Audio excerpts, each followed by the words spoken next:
Ok, então nós estamos, deixa eu até voltar aqui mais uma vez, nós estamos olhando a estratégia de Satanás antes da primeira vinda e depois na preparação para a segunda vinda. Então nós estamos vendo como Satanás está tentando impedir o propósito de Deus, como Satanás está procurando fechar o caminho para que não chegue o fim. Satanás sabe muito bem que o fim é o fim dele, então ele vai fazer tudo, vai continuar fazendo tudo para impedir isso.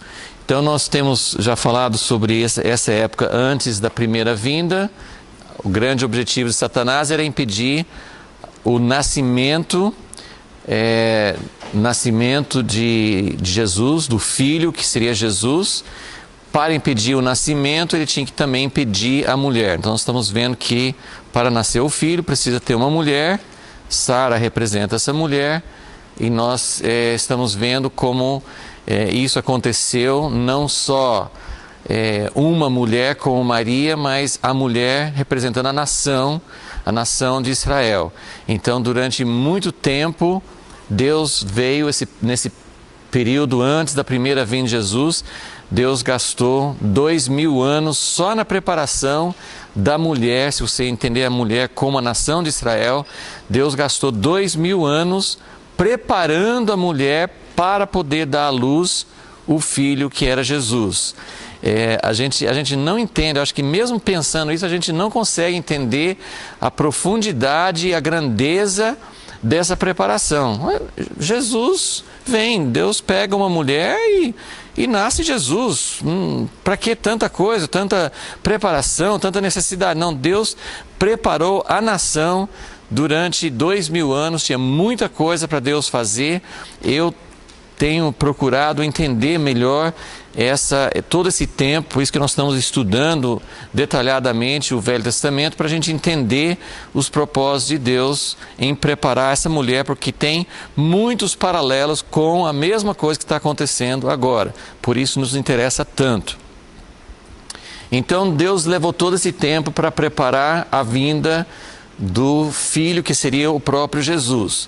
Só que daí ele venceu Satanás, foi embora e está sentado à destra de Deus, esperando que os inimigos sejam colocados debaixo dos seus pés. Esperando por quê? Ele já colocou. Então tem uma nova obra que precisa ser feita, não desfazendo a obra de Jesus. Nós, como pessoas humanas limitadas, a gente sempre pega as coisas e tira do contexto, a gente ou diminui a importância, ou aumenta a importância. Existem grupos que enfatizam essas coisas que a gente está estudando, sobre a necessidade de ter uma preparação para a segunda vinda, mas às vezes as pessoas colocam fora de contexto e até menosprezam, assim, não dão tanta importância para a vinda, a volta de Jesus. E eu não quero de maneira nenhuma que ninguém saia daqui pensando, não é nem tão importante Jesus voltar, tem que preparar a igreja. Não, a preparação da igreja é só para Jesus poder voltar. Em nenhum momento estamos diminuindo a importância da volta de Jesus, ok? Então nunca vamos nos esquecer disso.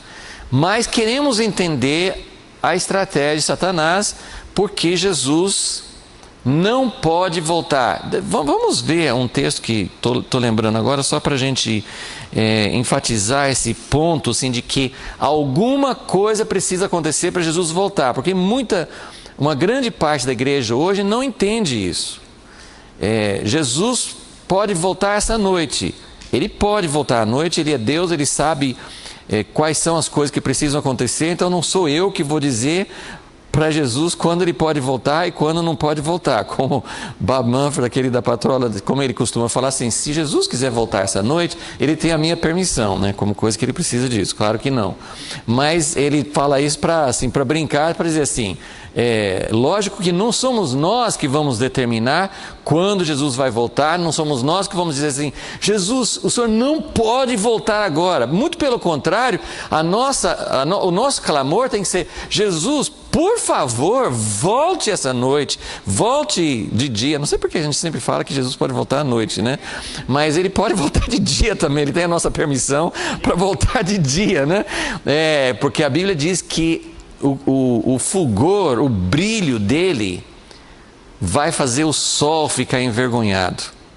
Eu nem estou lembrando agora qual que o texto diz, mas tem um texto que fala que o brilho de Jesus vai fazer o sol ficar envergonhado, mas vai ser para aqueles que estão esperando, para aqueles que estão nas trevas, o brilho vai causar horror, mas para quem ama a vinda de Jesus, nós não vamos olhar como a gente não consegue olhar para o sol, é muito forte para as nossas vistas. Para quem ama Jesus, esse fulgor vai ser como se... Poxa, eu estava esperando essa luz, eu estava vivendo numa penumbra, agora que veio a luz mesmo, eu quero essa luz. Então, vai ser uma luz forte, mas a gente vai querer, a gente vai olhar, a gente vai ficar encantado, assombrado, maravilhado, a gente vai ficar totalmente encantado com essa luz de Jesus e vamos ser atraídos a Ele pela luz da volta dele. Então ele pode voltar no meio-dia, que vai ser maravilhoso. Então ele pode voltar quando ele quiser, mas a Bíblia mostra que existem coisas que precisam acontecer antes. E por isso que o próprio Jesus disse para os seus discípulos, vocês lembram disso? Ele disse que ninguém pode saber o dia e nem a hora, nem ele próprio.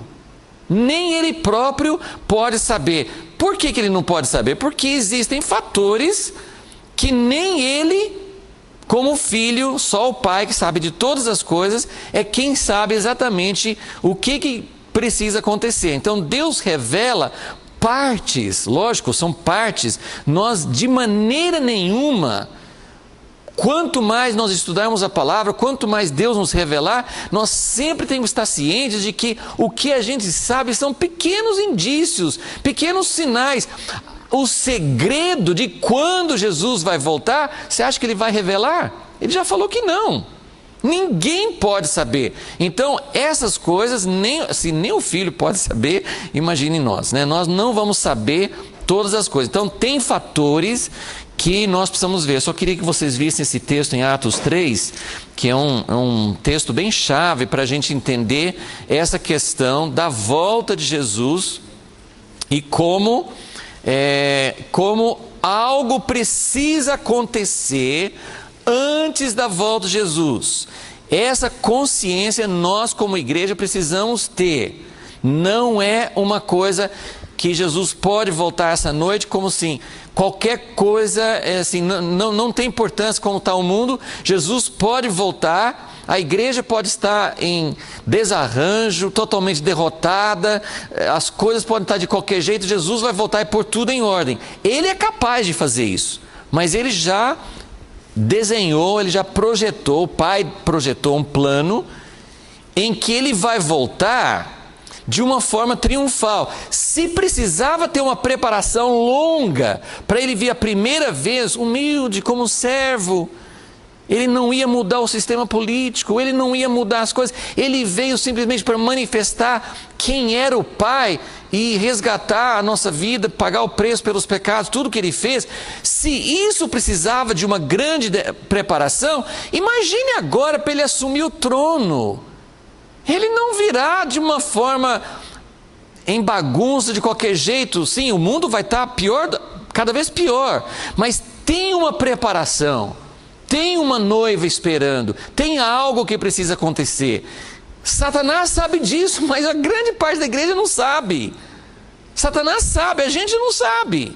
Nós precisamos saber, muito mais do que Satanás, que não entende os propósitos de Deus no sentido de como Deus vence o mal com a derrota, ele não entende isso, nós precisamos entender. Então em Atos 3, quando Pedro estava fazendo uma pregação, eu vou só pegar esse texto no meio da pregação dele para que vocês entendam essa ideia de que algo precisa acontecer. Eu vou começar no versículo 19. Arrependei-vos, pois, e convertei-vos, para que sejam apagados os vossos pecados, e venham assim os tempos de refrigério, pela presença do Senhor. Então, se você quiser rabiscar numa folha, né, não vou fazer isso aqui, mas se você quiser pegar essa linha aqui, porque quando Pedro estava pregando, foi logo depois da primeira vinda, né? Então, Pedro está falando aqui, ó, e ele está olhando para o futuro. E ele está pregando para os judeus, que são povo de Deus, mas que ainda não aceitou Jesus como Messias, nesse momento aqui, em Atos 3. Ele está pregando para os judeus, e ele está dizendo, vocês precisam se arrepender, para que venham tempos de refrigério. Como aconteceu no Velho Testamento, houve momentos de bênção, houve momentos de visitação de Deus. Ele está falando, isso vai continuar. Esse intervalo, enquanto nós esperamos a vinda definitiva, enquanto nós esperamos a volta definitiva de Jesus, Ele faz visitas, Ele nos agracia com sua presença. Então você pode colocar uma reta aqui com um montinho de flechinhas para baixo, em intervalos aqui. São tempos de visitação. Hoje nós chamamos isso de avivamentos. Avivamentos. Avivamentos são momentos, não é a norma da igreja. Não é possível a igreja viver sempre em avivamento. Nós gostaríamos, mas isso não é possível. Vai ser constante quando Jesus voltar. Amém?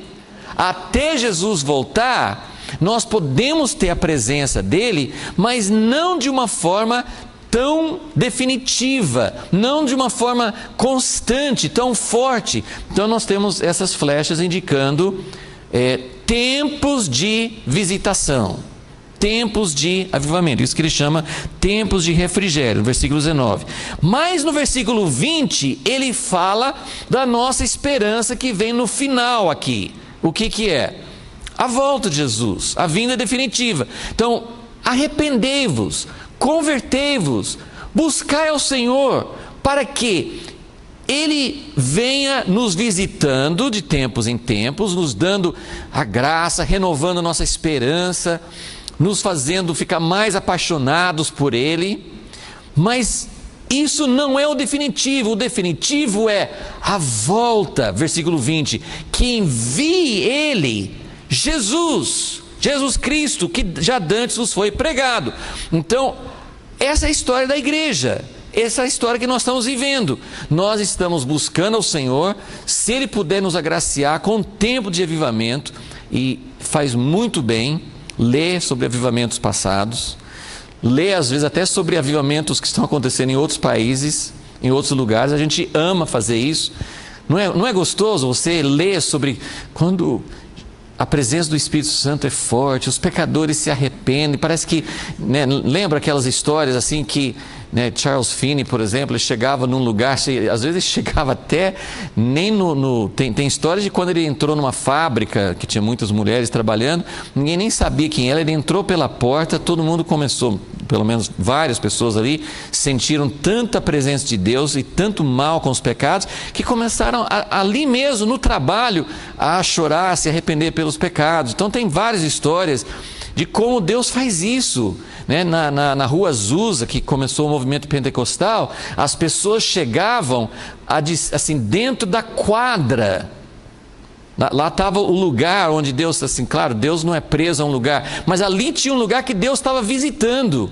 Avivamento. As pessoas chegavam dentro de um raio, de uma quadra, de 2 quadras, já começavam a sentir algo diferente, choravam, sentiam os pecados, coisa que você não consegue fazer nem para você e nem para os outros, fazer a pessoa sentir a sujeira, a indignidade por causa dos pecados. O Espírito Santo fazia isso. Então é maravilhoso quando Deus vem em avivamentos, mas muito mais maravilhoso é Jesus voltar. Aí a coisa, toda a injustiça acabou para sempre. Aí sim, realmente, Ele vai colocar justiça e paz e alegria e a presença de Deus na terra para sempre. Mas aí vem aqui, ó, presta atenção, versículo 20. Envie ele Jesus Cristo, que já antes vos foi pregado. Versículo 21. Convém que o céu o contenha. Tem várias traduções. Um fala retenha, segure. Agora aqui, gente, eu queria que vocês sentissem essa palavra. Ela traz uma figura muito interessante. Na terra, a noiva de Jesus está esperando o noivo voltar, ok? Lá no céu, Jesus está olhando para a noiva querendo casar. Vamos casar então. A noiva quer casar, o noivo quer casar. Mas aqui fala assim, convém ou é necessário que o céu contenha. Vocês estão vendo o quadro que eu estou vendo? Jesus tem vamos fazer uma comparação meio grotesca, né? Tem uma corda segurando Jesus, e Jesus está falando assim, pai, deixa eu ir, eu quero casar, é a minha noiva, e tem uma corda segurando. Ele não pode ir, o céu está contendo, retendo, segurando. Essa é a ideia que eu quero que vocês captem. Jesus quer voltar, a igreja quer ou não quer? Não sei, né? Não sei quanto que a igreja quer. A igreja precisa querer mais, né? A igreja precisa querer mais. Apocalipse 22 termina dizendo, o Espírito e a noiva dizem, vem. Isso precisa acontecer. Não aconteceu como precisa ainda, mas a noiva precisa dizer, vem. Por que Jesus não volta? Porque precisa vir antes os tempos da restauração de todas as coisas das quais Deus falou pela boca de todos os seus santos profetas desde o início. Então, Pedro fala bem claro, Jesus vai voltar. Os tempos de restauração, de refrigério e de restauração vão aumentando, vão acrescentando, mas vai chegar um momento de completude, de completar, de plenitude, de realmente preparar tudo para que Jesus possa voltar ao Pai e falar assim, pode ir que está tudo preparado, filho, vai ser aquele casamento.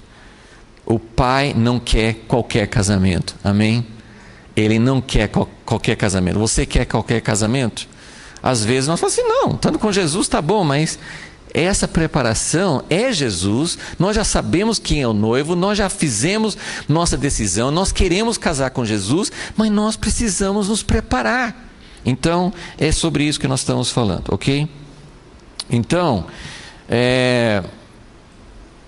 essa é a ideia do que nós estamos falando aqui. Agora vamos lembrar do que nós falamos semana passada. A estratégia de Deus é trazer o descendente da mulher, o filho. Para isso, né, ele quer o filho, mas para isso tem que ter a mulher. Então, essa é a estratégia de Deus. Ele precisa preparar a mulher. No caso do Velho Testamento, era a nação de Israel. Agora precisa ter um outro filho. Isso é uma coisa que a gente não entende bem, são coisas que são bem mais obscuras para nós hoje como igreja. Mas como assim? Vai nascer outro filho? O filho não é Jesus? Jesus já não nasceu?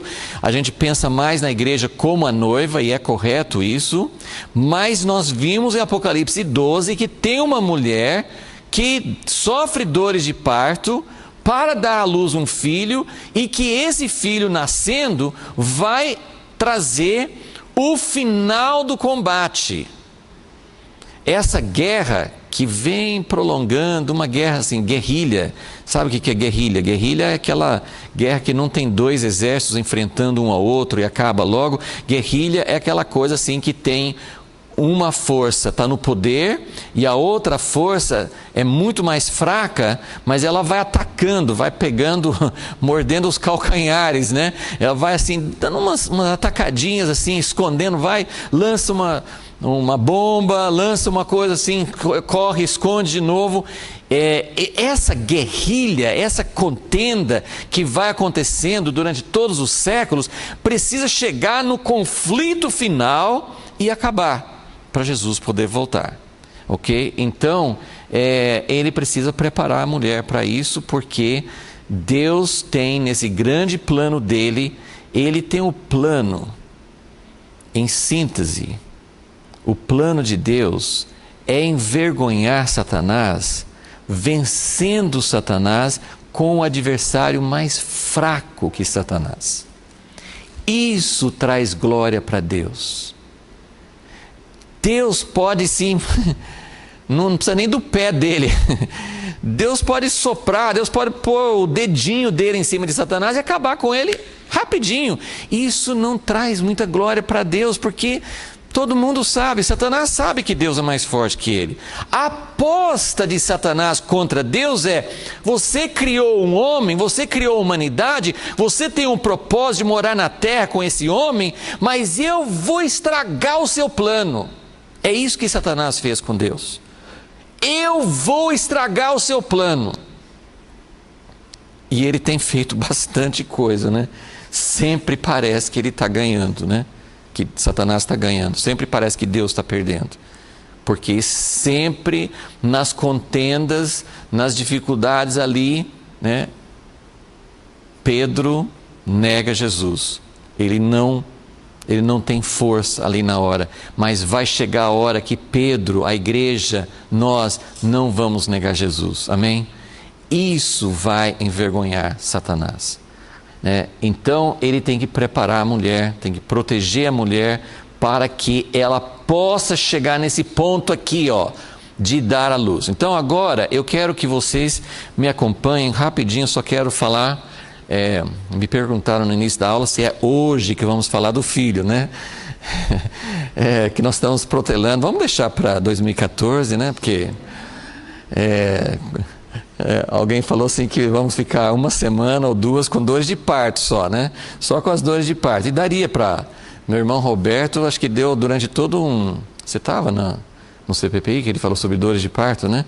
Ele falou, não sei se 4 ou 5 vezes, sobre dores de parto. Tem muita coisa para falar sobre dores de parto, mas eu vou poupar vocês dessa dor. Não, eu não posso poupar da dor, eu vou poupar vocês da descrição aqui. Mas vamos só dar uma olhadinha nos profetas. Eu vou falar só sobre... uma passagem rapidinho em Miqueias, se vocês conseguirem achar Miqueias aí no Velho Testamento. Está bem no meio dos profetas menores, então ele está bem escondido. Miqueias era, para vocês terem só uma ideia assim, do tempo dele, ele estava no tempo do reino dividido. Estava no tempo de Israel, do reino dividido, portanto, antes do cativeiro, ok? Todo mundo se localizou? Miqueias, Isaías, né? Alguns dos profetas eram bem antes. Jeremias, por exemplo, sim, foi antes e durante, né? Porque Jeremias profetizou e já durante a profecia dele, o reino de Judá já foi levado para o cativeiro. Aí tem Ezequiel e Daniel que foram durante o cativeiro, e alguns profetas como Zacarias, o final os 3 últimos profetas menores foram depois do cativeiro. Ageu, Zacarias e Malaquias foram depois do cativeiro, já de volta na terra. Mas Miqueias é antes do cativeiro, tá? Só para vocês se localizarem. Então, no capítulo 4, ele está profetizando que o povo de Israel será levado para o cativeiro. Em Miqueias 4, ele fala assim, versículo 9: E agora, por que fazes tão grande pranto? Não há em ti rei? Pereceu o teu conselheiro? Apoderou-se de ti a dor, como há que está de parto? Então, uma das vezes em Jeremias, por exemplo, ele fala sobre as dores de parto simplesmente para falar de sofrimento. A maior dor que os homens conhecem é a dor de parto. Os homens, eu falo assim, homens e mulheres, né? Porque os homens não conhecem a dor de parto. Mas até Jeremias ele faz essa pergunta, acho que é capítulo 30. Por que os homens estão todo mundo com as mãos na cintura, como se fossem mulheres tendo dores de parto? Ele faz essa pergunta, né? O homem não tem dor de parto. Por que os homens estão com dor de parto agora? Então, às vezes usa essa ilustração simplesmente falasse uma grande dor, uma dor intensa, uma dor enorme. Mas olha o que ele fala aqui. Então, ele fala, por que fazes tão grande pranto? Por que você está com essa dor, né? Como a dor de parto, versículo 10. Sofre dores, ó filha de Sião. Filha de Sião, o povo de Israel, né? Filha de Sião, como há que está de parto, porque agora sairás da cidade e morarás no campo, virás até Babilônia, ali serás livrada. Então, essas profecias, eu não vou nem parar muito nelas, eu só queria que vocês vissem. Eu vou ler, tem mais uma no próximo capítulo 5, eu só vou ler essas duas de Miqueias e depois em Isaías, uma para vocês verem que os profetas, não muito claramente, mas eles já estavam enxergando que tinha que ter um parto que não era do filho Messias, era uma coisa do fim. Isso quero que vocês vejam aqui. Muitas vezes nos profetas eles estão vendo as duas coisas, estão vendo a primeira vinda e já estão vendo a segunda também, então às vezes mistura. Mas vocês vão notar claramente aqui que está falando de uma dor de parto para produzir alguma coisa. Ou seja, Deus está preparando a mulher precisa ser preparada, ela não pode ter dor de parto quando ela tem 5 anos, 9 anos, 15 anos, ela, assim, fisicamente até com 15 pode, mas não é aconselhável, ela precisa ser preparada, ela precisa ser uma mulher formada, madura, pronta para ter um filho saudável.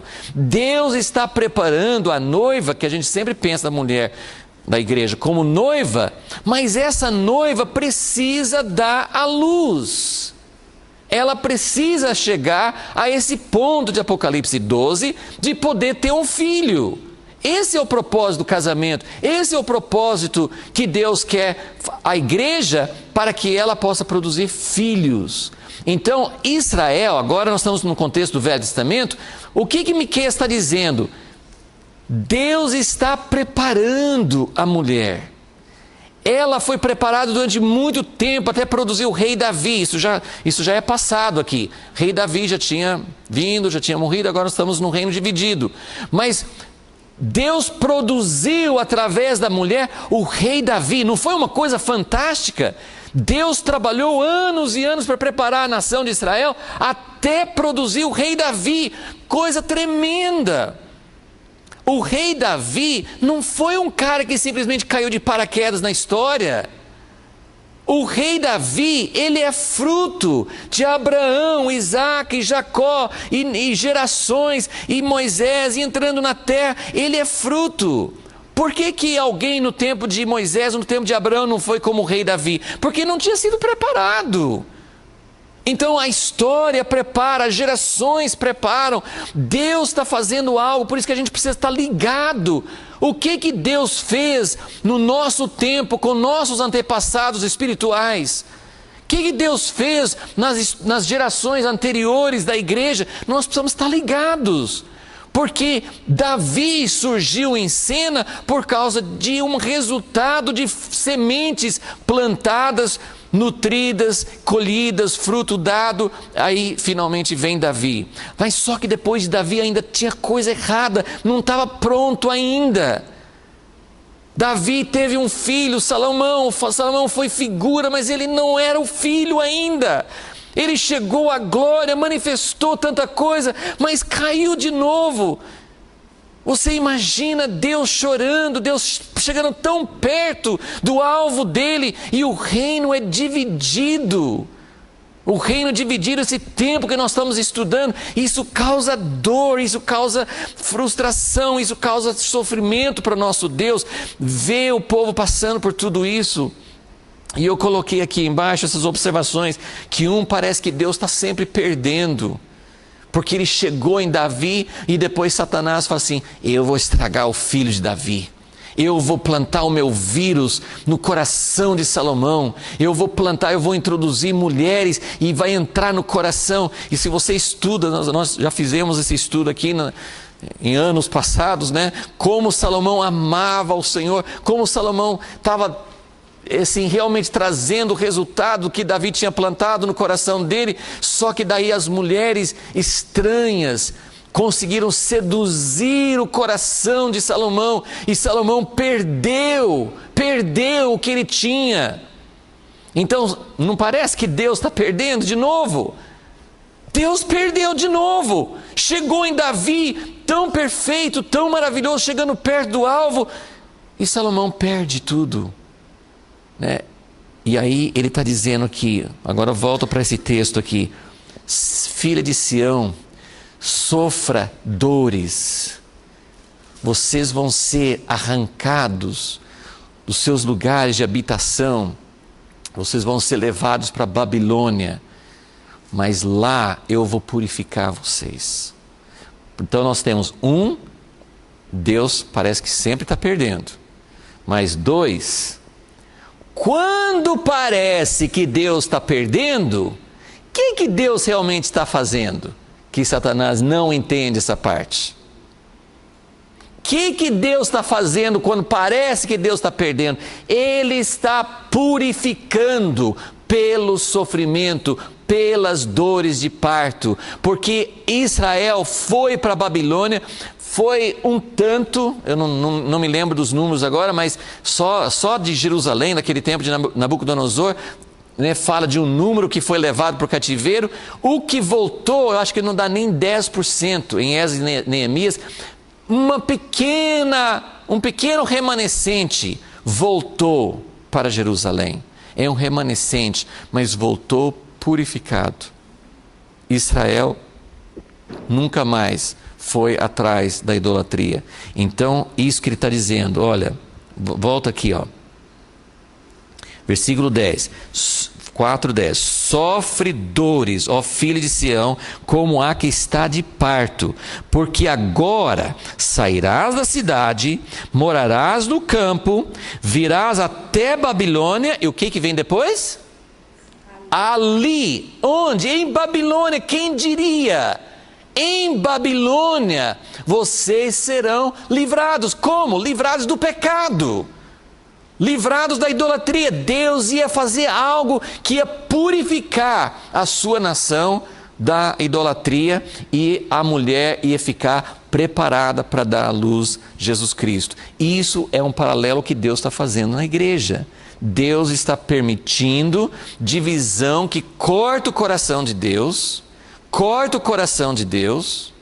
Ele está permitindo o nosso cativeiro fora de Jerusalém. Nós não conhecemos Jerusalém. Irmãos, é verdade isso. Espiritualmente falando, nós não conhecemos Jerusalém. Mas nós deveríamos estar orando 3 vezes por dia com a nossa janela aberta. Sim, Deus nos leva de volta para Jerusalém e nos leve purificado, preparados para dar à luz o que o Senhor quer. Ali serás livrada, ali te remirá o Senhor das mãos de teus inimigos. Capítulo 5, Miqueias 5, versículo 3. Portanto, os entregará até o tempo em que a que está de parto tiver dado à luz. Então ele também está falando sobre Deus vai até assim abandonar seu povo, de certa forma, assim, deixando ir para o cativeiro.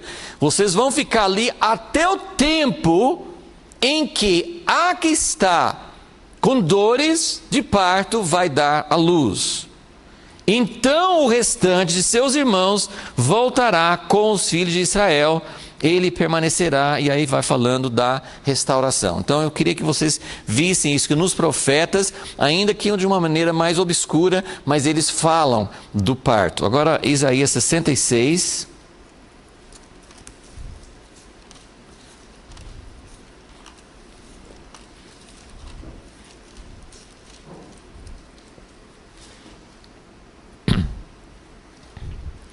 66, o último capítulo de Isaías,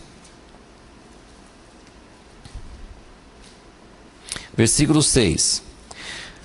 Uma voz de grande tumulto virá da cidade, uma voz do templo, voz do Senhor que dá o pago aos seus inimigos. Então está falando assim de Deus voltando para o seu templo e julgando os inimigos. Quando Deus realmente voltar para a sua casa com a sua presença real, não só em tempos de refrigério, mas voltando para ficar mesmo, ele vai julgar, ele vai reinar sobre a terra e vai julgar todos os seus inimigos. Versículo 7.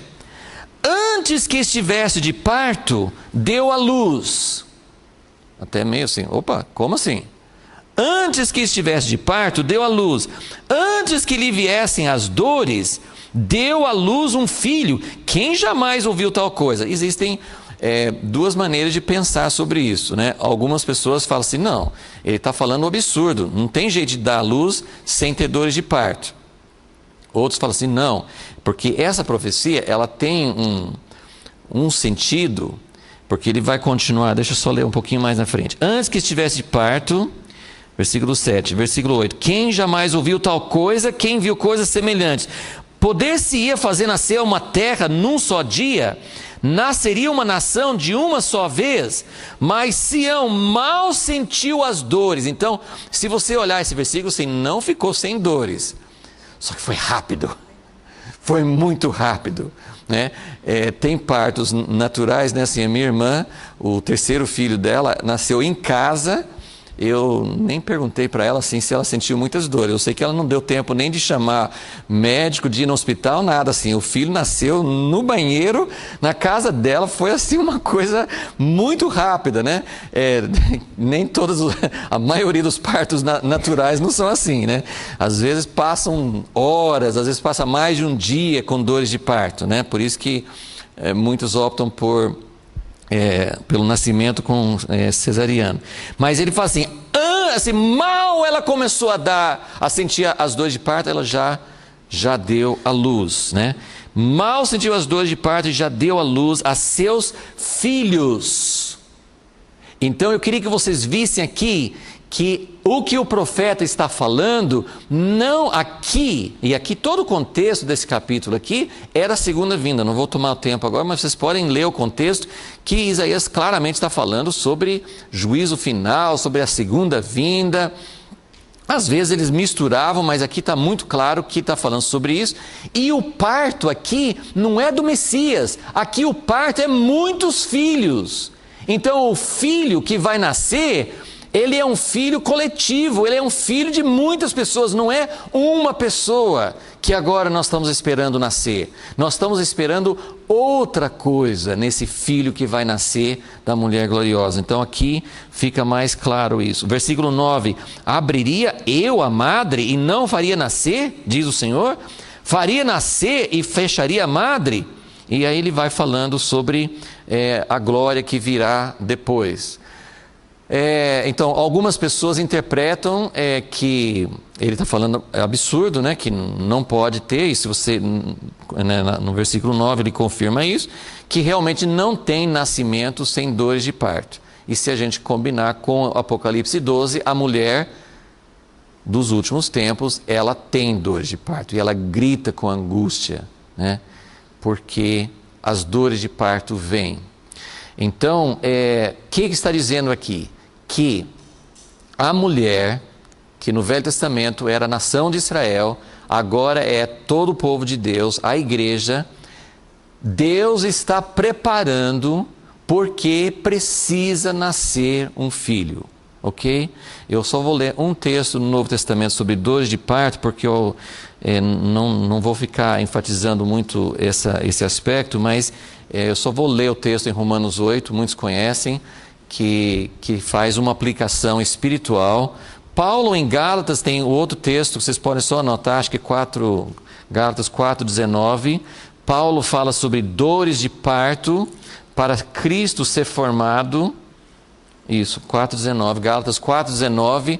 Paulo fala sobre ele sentir dores de parto até que Cristo seja formado nos seus filhos espirituais. Então isso é um aspecto da dor de parto.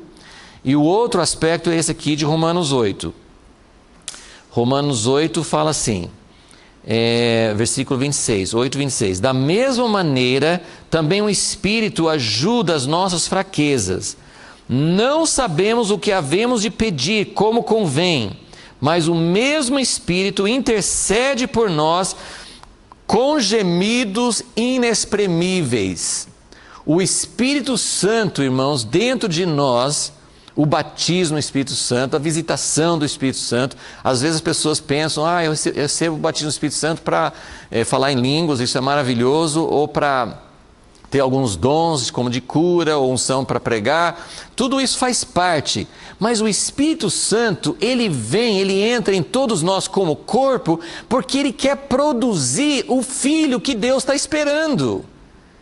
E a dor de parto é a intercessão, porque toda a criação está sentindo dores. Se você voltar nesse texto mais para cima, ele fala de toda a criação que geme e sente angústia.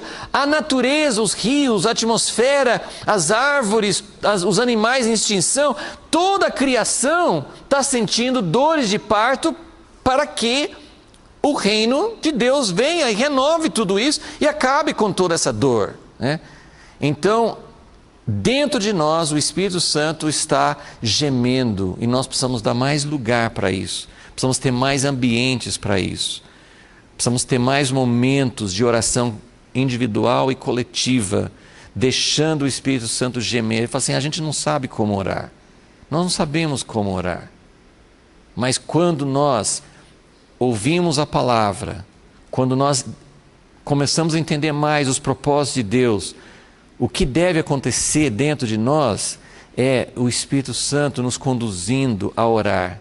Como é que eu vou orar para que isso aconteça? Eu não sei orar, mas o Espírito Santo geme com gemidos inexprimíveis, isso porque a gente começa a sentir um pouco da dor que ele sente. Amém? Então, tudo isso faz parte da dor de parto. Ok. Prometi não falar muito sobre dor de parto, já parei. Então, aqui, ó. Então, ele tem que preparar. Então, Satanás tem uma estratégia de acabar com a mulher e de acabar com o filho, ok? Essa é a estratégia de Satanás. Mas nós estamos olhando aqui a estratégia de Deus. O que Deus está fazendo? Deus está preparando a mulher, porque não vai ter filho sem a mulher. Então, ele está preparando a mulher. Ele está levando essa mulher, preparando a mulher para ela poder ter dores de parto. E agora, assim, se você está fazendo a analogia corretamente, você deve estar pensando, mas espera aí, essa parte, assim, a gente nem, às vezes as coisas não acontecem na nossa sequência lógica, porque a gente pensa, não, se a mulher é a noiva e o casamento é quando Jesus vai voltar, como é que essa mulher vai ter um filho antes de Jesus voltar? Alguém pensou isso? Não. Se você está analisando a coisa, você devia ter pensado isso, né? E é uma pergunta que eu não posso responder plenamente, porém, eu vou ler isso rapidinho, se você conseguir achar e acompanhar bem, senão só anote. 1 João 3 diz o seguinte, 3, 1 fala assim, veja que grande amor nos concedeu o Pai de sermos chamados filhos de Deus. Versículo 2, amados, agora somos filhos de Deus e ainda não se manifestou o que havemos de ser, mas sabemos que quando Ele se manifestar, seremos semelhantes a Ele, porque assim como é, o veremos. Esse versículo normalmente é aplicado para a segunda vinda de Jesus. Quando Jesus, nós somos filhos de Deus, somos crianças imaturas, mas ainda não se manifestou o que havemos de ser. O que tem que é melhor do que ser filho de Deus? Agora nós somos filhos de Deus, mas não se manifestou ainda o que nós havemos de ser. Tem alguma coisa melhor do que ser filho de Deus? Tem. Ser a noiva. Né? O filho é imaturo, mas quando cresce, não é só filhinho, não é né, sabe, filhinho não entende as coisas de Deus, não acompanha. Uma criança pequena é uma grande alegria para os pais, mas não tem como compartilhar. Agora o filho maduro, ele é amigo, e a igreja se torna noiva. Então ele fala assim: ainda não se manifestou o que nós havemos de ser. Nós vamos ser como ele, nós vamos ser crescidos. Efésios fala que nós vamos chegar à estatura da plenitude de Cristo. Não cada um de nós separado, mas nós como igreja, nós vamos chegar à plenitude de Cristo. Mas ele não só se manifestará naquele dia, mas ele se manifesta antes daquele dia no Espírito. Isso é algo que está implícito aqui, que não só nós o veremos como ele é no dia da sua vinda, mas se nós estivermos caminhando com Jesus, a noiva vai ter intimidade com Jesus, né? Eu não sei explicar essa questão de filho antes do casamento, né? Mas de alguma maneira a igreja, ela, assim, isso já é uma coisa que acontece naturalmente, né?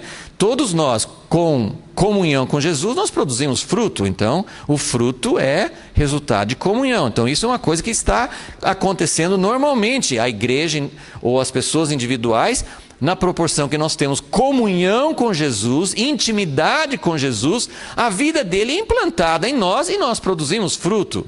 Então, todas as figuras, a tipologia, ela é limitada, porque nós somos filhos, nós somos noiva, e agora nós vemos sim também que nós somos chamados o próprio corpo de Cristo. A noiva se une, a Bíblia diz que a mulher se une ao homem, se torna um só com ele. A igreja se une com Jesus e se torna o próprio corpo, porque uma das figuras da igreja não é só ser noiva separada, é ser corpo, ele cabeça e nós o corpo. Então, é essa união que ele está falando aqui. Quando ele se manifestar, isso é progressivo, e a igreja vai ter essa intimidade com Jesus a ponto de ter um filho, porque é ele quem implanta em nós, pelo Espírito Santo, a própria natureza dele e traz à luz algo novo, ok? Então, nossa mente natural começa a embolar as coisas, mas as figuras espirituais são assim. Ok, então, vamos voltar para Apocalipse 12, só para assim, eu não vou ler o texto, mas eu só queria que vocês tivessem a Bíblia aberta no capítulo 12, para agora a gente tentar dar mais o fechamento dessa... eu falo fechamento, mas isso aqui assim, é muito, muito superficial ainda. A gente entende muito pouco disso. Deus mesmo não vai revelar muito sobre... Ele vai revelar o que a gente precisa saber, mas tem muitos aspectos que a gente não sabe. Por isso, assim, eu sou totalmente a favor de estudar escatologia, tá, gente? Sou totalmente a favor. Daniel, Apocalipse, estudar opiniões, pesquisar, eu sou totalmente a favor. A única coisa que sou contra é tentar ou seguir alguém que tem tudo na cabeça, sabe tudo que vai acontecer. Você lê alguns livros de escatologia, parece que você está lendo a história passada, porque ele sabe tudo que vai acontecer. Então aí vai ter a guerra, aí vai acontecer o anticristo, e aí não sei quantos anos, e aí acontece assim, está tudo. Nós não temos esse conhecimento, tá? Então esse alerta eu dou. Não vamos pensar que nós ou outra pessoa qualquer possa ter todo o conhecimento do que vai acontecer no futuro. Nós podemos ter alguns indícios. Daniel foi tão íntimo com Deus, Deus revelou tantas coisas, mas ele ficava com a cabeça confusa, e Deus falou assim: não, fique em paz, você não vai saber agora, não dá para saber. Nós estamos mais próximos, acho que nós temos condições, não de intimidade, mas condições de tempo, de Deus revelar mais algumas coisas que não revelou para Daniel, mas não vai revelar tudo. Muita coisa vai ficar assim: Deus, eu não sei como é que vai ser, mas eu tenho que saber só o suficiente para estar preparado. Então, Apocalipse 12, como eu tenho enfatizado, ele mostra esse quadro final. Tem a mulher já preparada, no versículo 1. Ela foi preparada, e a gente já deu algumas dicas assim que Deus, durante os séculos, como Ele fez com Israel, Ele tem feito com a igreja. Ele está preparando uma noiva. É a noiva Cinderela, que ninguém está reconhecendo. Não sabemos exatamente quem é, as outras pessoas desprezam, acham que essa aí tem alguma coisa, de jeito nenhum. Ela está escondida, mas ela é linda, ela é assim, só que não dá, porque ela está toda assim, trabalhando lá na casa, né, descabelada, suja, ninguém percebeu a beleza dela. Vocês já viram isso, né? Todo mundo assim, vocês já viram um filme com uma atriz muito bonita e ela faz o papel de uma pessoa pobre, né? Eu poderia citar algumas, né? Mas né? Assim, você fala assim, essa é aquela atriz? Mas de jeito nenhum, mas é porque ela está disfarçada, ela está toda suja, mas ela é bonita, do mesmo jeito, assim, ela não mudou a beleza dela. Então, eu creio que a igreja está muito mais longe do que isso, não tá só como Cinderela ainda, ela está precisando muito mais preparação, mas ela pode estar mais perto do que nós imaginamos, porque nós olhamos e não vemos a beleza dela, ok?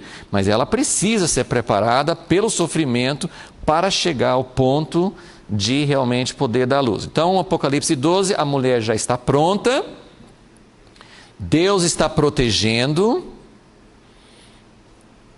e o dragão está de olho, né? Versículo 3, versículo 4.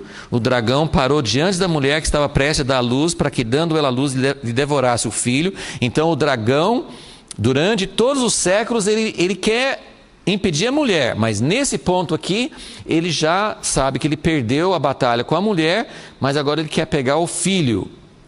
E o filho, então, nasce, no versículo 5, ela deu à luz um filho, um varão que há de reger todas as nações com vara de ferro.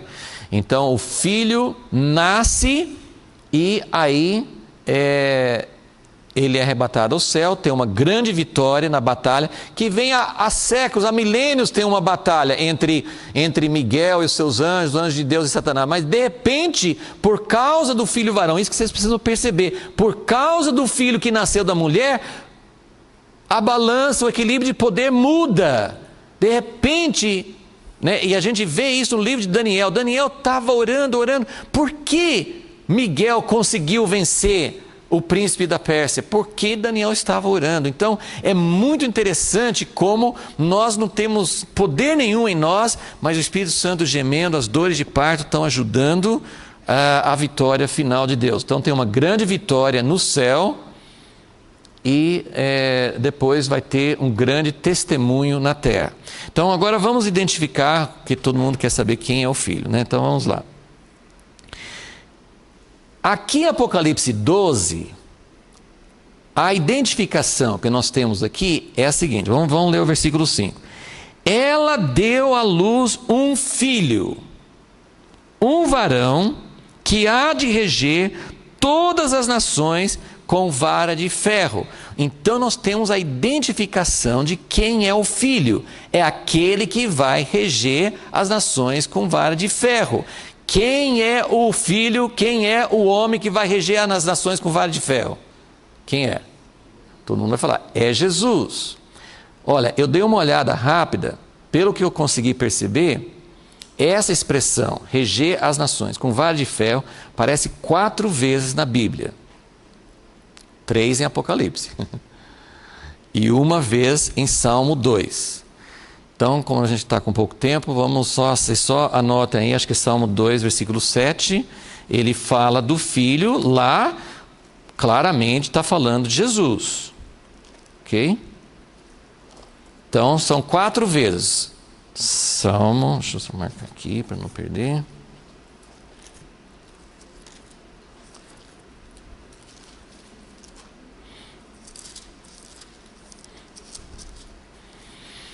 Esse Salmo 2, ele é muito interessante porque ele fala sobre a vitória final, fala sobre as nações se levantando contra Deus, isso fala do conflito final. Lembra que eu falei que Satanás, ele está trabalhando de duas maneiras para destruir o reino de Deus. Uma, ele está levantando o reino dele. Ele tem um reino. E isso aparece nas profecias, principalmente Daniel e Apocalipse, aparece como aquelas visões, né? Como um animal feroz, né? Vários animais, várias cabeças, tem várias figuras, várias visões que falam de uma sequência de reinos que são contra o reino de Deus. Né? A estátua de Nabucodonosor, né, tal. Então tem várias imagens, várias figuras do reino de Satanás. Satanás é o príncipe deste mundo. Todos os reinos, todos os impérios, todos os reinos grandes deste mundo, eles são controlados por Satanás, e o espírito de dominar os outros, o espírito de tomar conta da terra, vem de Satanás, porque Deus não governa dessa forma. Então o reino de Deus nunca aparece como esses reinos que estão dominando o mundo inteiro. Então Satanás, ele vai trabalhando com isso, né? Nós não vamos tomar tempo, mas isso aí vocês podem ver, inclusive assim, sempre que fala de 4, tem uma sequência, aí tem aquele último que é mais terrível e que, né, tem os chifres e cai os outros chifres e um levanta no fim que é pior do que os outros e começa a dominar tudo. Então esse é o reino de Satanás. Ele está levantando, e esse seria o papel do anticristo, de ser o chefe de um reino inimigo de Deus, que quer perseguir o povo de Deus, que quer implantar o sistema de Satanás. Então essa é uma das maneiras que Satanás está lutando para implantar o reino dele, levantando um reino adversário, contrário. Mas a outra forma é isso que nós estamos vendo aqui, implantando o vírus dele dentro do reino de Deus, contaminando de dentro. Então, esse Salmo 2 fala muito assim das nações, como esse reino de Satanás sendo contrário ao reino de Deus. E aí no versículo 6 fala: eu ungi o meu rei sobre o meu santo monte Sião. Lembra? Deus prometeu para Davi, Satanás está de olho na descendência de Davi, antes da vinda de Jesus, né, para conseguir tirar, né, o descendente, porque o descendente de Davi é que é o grande rei que vai reinar sobre todas as nações. Proclamarei o decreto do Senhor. Ele me disse: tu és meu filho, eu hoje te gerei. Pede-me e eu te darei as nações por herança e os fins da terra por tua possessão. Versículo 9. Tu os regerás com vara de ferro. Então essa é a primeira vez que aparece essa expressão, vai reger com vara de ferro. Claramente é uma profecia messiânica, né? Não tem como discutir. Então nós vamos ver 4 vezes vai aparecer essa expressão, né? Uma já vimos, né? Eu vou pular a segunda, que está em Apocalipse, só para vocês. Pode anotar, Apocalipse 2, 27 é a segunda vez que aparece, nós vamos ler daqui a pouquinho. Pois a terceira é essa do capítulo 12, Apocalipse 12, 5.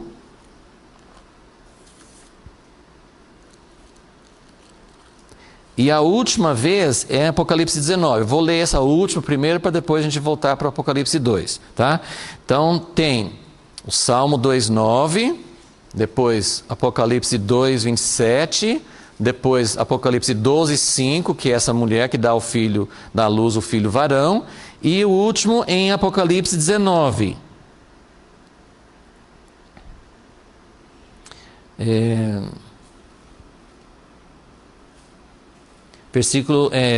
Vamos começar no versículo 11, 19 e 11. Aqui está falando da segunda vinda. Viu o céu aberto, apareceu um cavalo branco, seu cavaleiro chama-se Fiel e Verdadeiro, julga e peleja com justiça. Seus olhos eram chamas de fogo. Sobre sua cabeça havia muitos diademas. Ele tinha um nome escrito, que ninguém senão ele, nem sabe senão ele mesmo. Vestido com manto salpicado de sangue, chamado Verbo de Deus. Versículo 14 tem todos os exércitos do céu seguindo, e no versículo 15 ele tem uma espada da sua boca para ferir com ela as nações, ele as regerá com vara de ferro, ok? Então são 4 vezes. Primeira vez é Jesus. Aqui a última vez, não tem dúvida, é Jesus. Apocalipse 12, 5 é a visão que nós estamos querendo ver assim. Esse filho varão é Jesus ou não é? Por exemplo, se só tivesse 3 vezes, eu falo assim, as outras 2 é Jesus, então esse aqui tem que ser Jesus também. Só que aí tem Apocalipse 2, 27. Vamos lá. Uma das cartas às 7 igrejas, inclusive é uma das piores igrejas. Essa 4ª igreja, Tiatira, é uma das piores igrejas, tem muitos problemas, mas dentro dessa igreja vai ter alguns vencedores. E o versículo 26, vou começar no 26. Ao que vencer e guardar até o fim as minhas obras, eu lhe darei autoridade sobre as nações, e com vara de ferro as regerá. Então, Jesus vai reger com vara de ferro, mas os vencedores, ou o corpo de Cristo, ou o filho varão, alguém vai reger junto com ele. Não estou vendo ninguém assim, estarrecido ainda, né?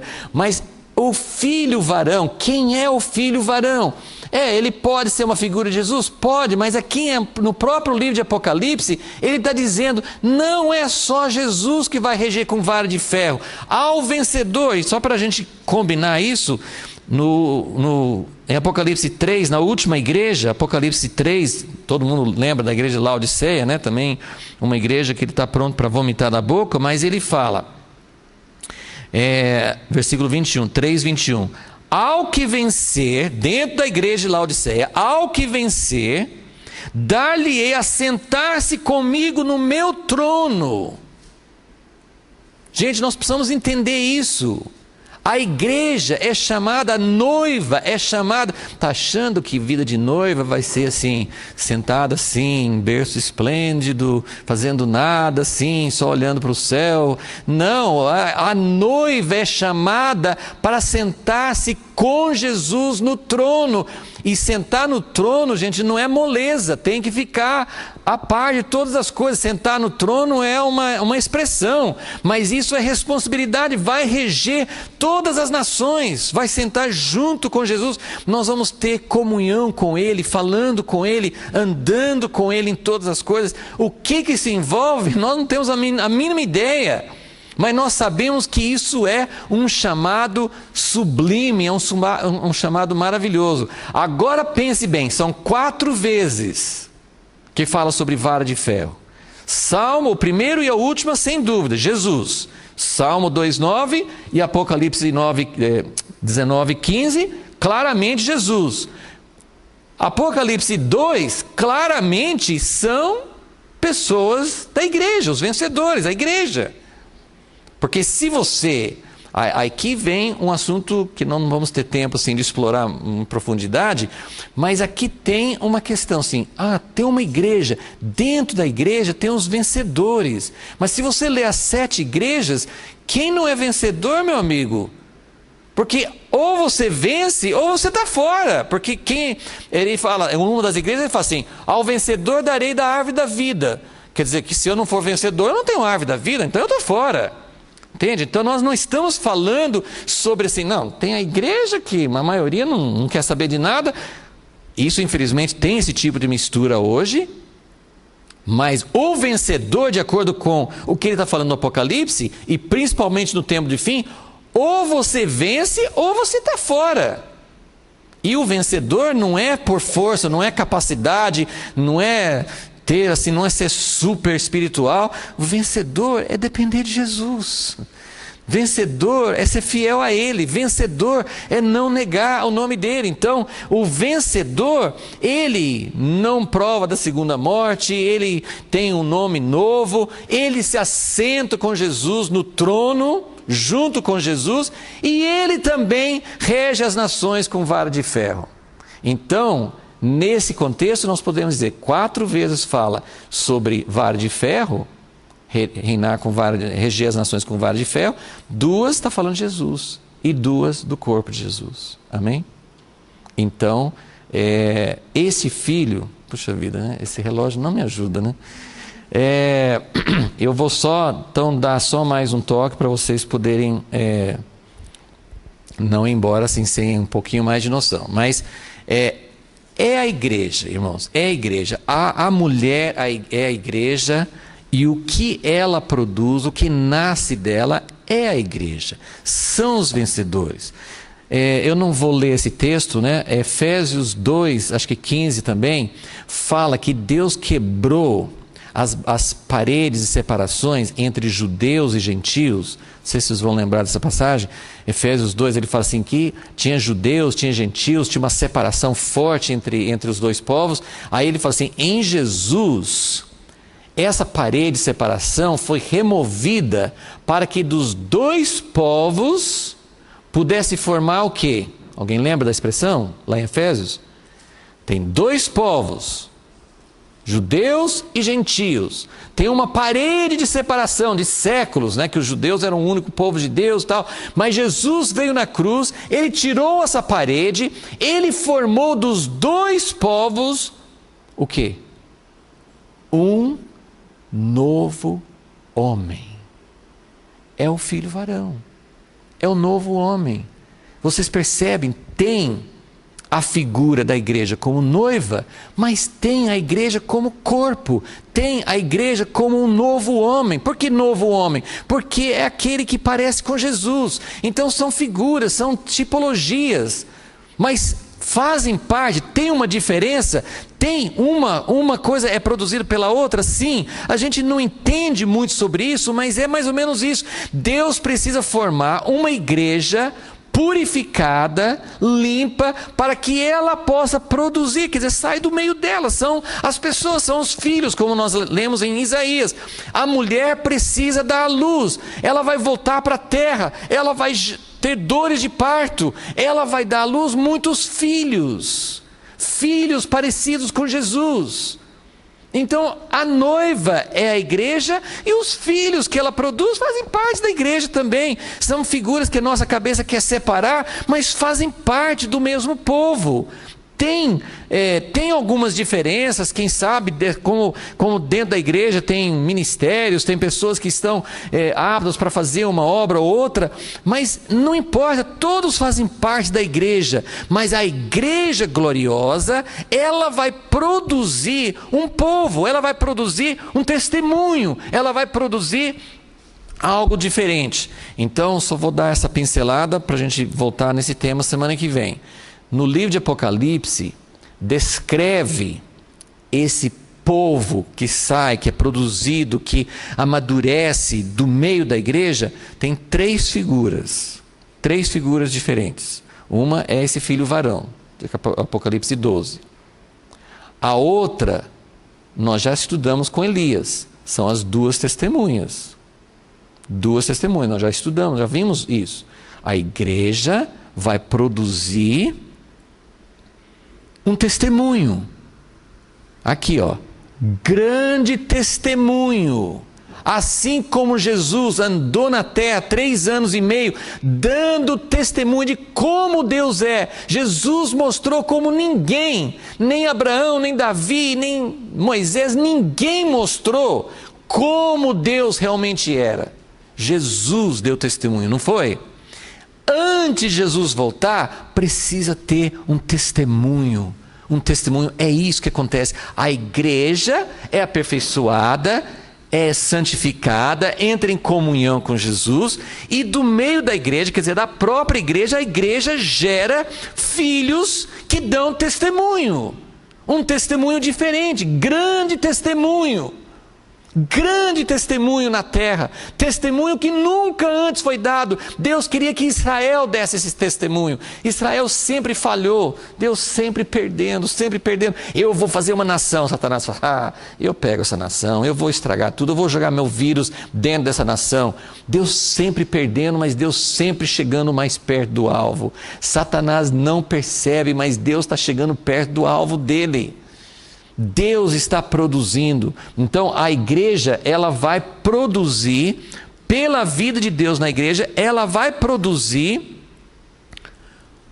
uma vai produzir filhos que dão testemunho. Aí nós temos as duas testemunhas de Apocalipse 11. Mas semana que vem a gente volta em cada um desses pontos. Só para vocês irem embora com alimento para almoçar, né?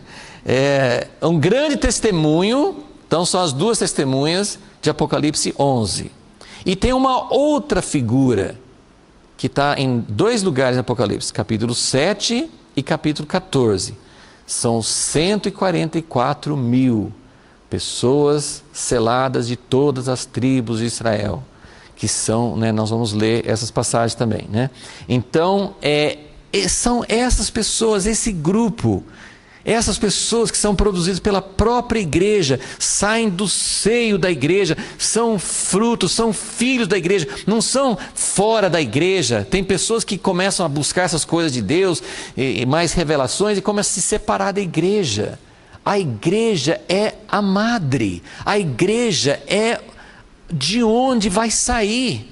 A igreja que gera, a mulher gloriosa, é ela que dá a luz. Percebem? É ela que dá a luz. Então, tudo que nós temos que buscar de Deus, Deus aperfeiçoa nós fazemos parte da igreja. Aperfeiçoa a igreja, prepara essa mulher, limpa essa Cinderela, faz com que ela apareça para o Senhor, para que ela esteja pronta para realmente ter os filhos que o Senhor está esperando.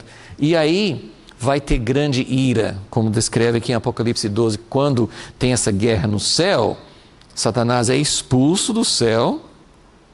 Isso é bom, porque nossas orações vão ser linha quente, sabe, sem aqueles chefes de Estado que tem um telefone direto para falar com o presidente dos Estados Unidos, com da Rússia, com quem que eles querem, assim, né? Eles têm, quem é chefe, né? A Dilma, sei lá, qualquer chefe de Estado, eles têm muito acesso, né? Acho que não qualquer nação, mas muitos têm aquele acesso direto. Nós podemos ter acesso àquela dificuldade de fazer contato com Deus. De repente, esse Satanás que está jogando muita poeira, muita interferência nas nossas comunicações. Então, quando ele é expulso, não tem aquele acusador nos acusando diante de Deus, não tem impedimentos. Então vai ser maravilhoso, vai ser Deus e conversando com Deus e coisa acontecendo. Só que ao mesmo tempo tem muita ira, porque aqui na terra ele não pode nos impedir espiritualmente, mas ele vai perseguir com grande ardor.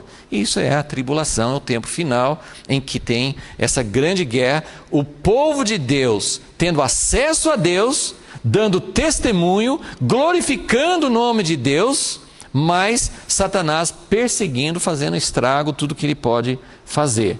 E nós, como igreja, mais uma vez, tendo aparentemente a derrota, porque as duas testemunhas, que são uma das figuras desse grupo, elas morrem. Satanás faz guerra contra elas e mata. E mais uma vez, puxa, agora achei que ia chegar lá, agora derrota de novo. Mas essa derrota é como a morte de Jesus, é a grande derrota de Satanás. Amém? Gostou? Ai, ai, ai, né? Ai, ai, ai. Mas é o nosso chamado, né? Então, semana que vem a gente vai... nós vamos ler alguns textos de Daniel que falam mais especificamente sobre essa guerra e mostrar um pouquinho mais esses grupos para a gente poder entender um pouco melhor. Senhor, nós queremos mais uma vez afirmar que não sabemos de nada, ó Deus, estamos só tateando no escuro, mas não no escuro porque Teu Espírito está aqui para nos ajudar, mas ao mesmo tempo somos muito limitados. Todas essas coisas que nós estamos falando, ó Deus, são coisas que são parciais, são pequenos entendimentos.